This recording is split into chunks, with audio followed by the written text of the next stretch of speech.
warahmatullahi wabarakatuh. Saya Murna Syakira dari Prodi PGMI semester 4. Di sini saya ingin mulai dengan pertanyaan yang mungkin cukup sensitif bagi mahasiswa. Siapa di sini yang belajar semalaman demi kuis, tetapi besok langsung lupa dengan materinya? Tenang, kita semua pernah berada di fase akademik yang penuh perjuangan itu. Terkadang, mahasiswa cepat mengingat lagu TikTok dibanding dengan isi slide minggu yang lalu. Nah, pertanyaannya, apakah mahasiswa benar-benar belajar atau hanya sedang bertahan hidup dalam sistem perkuliahan? Karena faktanya, nilai yang tinggi belum tentu menunjukkan pemahaman yang tinggi. Dan disinilah pentingnya asesmen digital dan feedback yang efektif dalam pembelajaran modern. Berikutnya, ada asesmen digital, yaitu proses penilaian yang menggunakan bantuan teknologi untuk mengukur pemahaman mahasiswa. Contohnya seperti Google Form, Kahoot, dan lain-lain.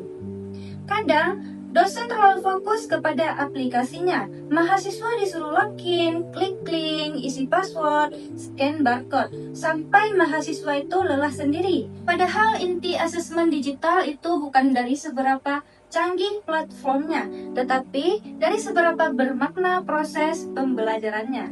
Tujuan utamanya tetap, yaitu membantu mahasiswa memahami dengan lebih baik. Teman-teman, bayangkan kalian mengerjakan kuis online. Setelah submit, yang keluar hanyalah angka 55.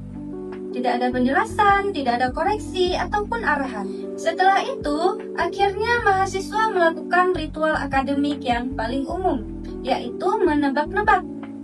Tadi, saya salahnya di mana ya? Nah, inilah alasan mengapa skor saja tidak cukup, karena angka hanyalah menunjukkan hasil akhir. Tetapi, feedback membantu memperbaiki proses berpikir mahasiswa. Ibaratnya kita naik ojek online. Kata drivernya, "Mbak, kita nyasar." Tetapi drivernya tidak menunjukkan arah kembali. Itu bukan bantuan, tetapi itu panik bersama. Jadi, feedback yang baik itu harus membantu mahasiswa memahami apa yang salah, mengapa salah, dan membantu cara memperbaikinya. Selanjutnya, ada 3 ciri utama feedback yang efektif. Yang pertama, cepat. Karena kalau feedbacknya diberikan 3 minggu ke depan, mahasiswa lupa dengan soal kuisnya. Bahkan mahasiswa lupa dengan dirinya yang pernah semangat belajar. Ciri yang kedua ada spesifik. Jangan hanya menulis, jawaban Anda kurang tepat. Mahasiswa bukan paranormal akademik. Mahasiswa tidak otomatis tahu kurang tepat di sebelah mananya, Pak. Nah, feedback yang baik harus menunjukkan titik kesalahannya. Contohnya, konsep jaringan komputer sudah benar, tetapi masih tertukar antara LAN dan WAN. Dan ciri yang ketiga ada actionable, artinya feedback harus memberi solusi.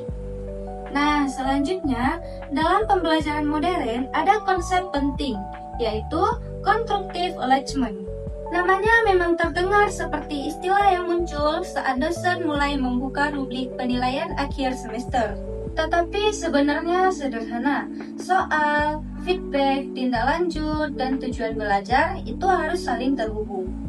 Kalau tujuan pembelajarannya tentang presentasi digital, maka soal kuisnya juga harus tentang presentasi digital. Bukan tiba-tiba tentang soal sejarah komputer tahun 1980. Itu bukan engagement, tetapi itu plot twist akademik.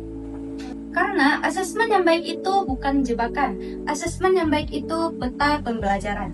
Nah, selanjutnya ada contoh feedback yang berkualitas. Sekarang kita bandingkan ke dalam 2 versi. Versi yang pertama, jawaban Anda salah, selesai.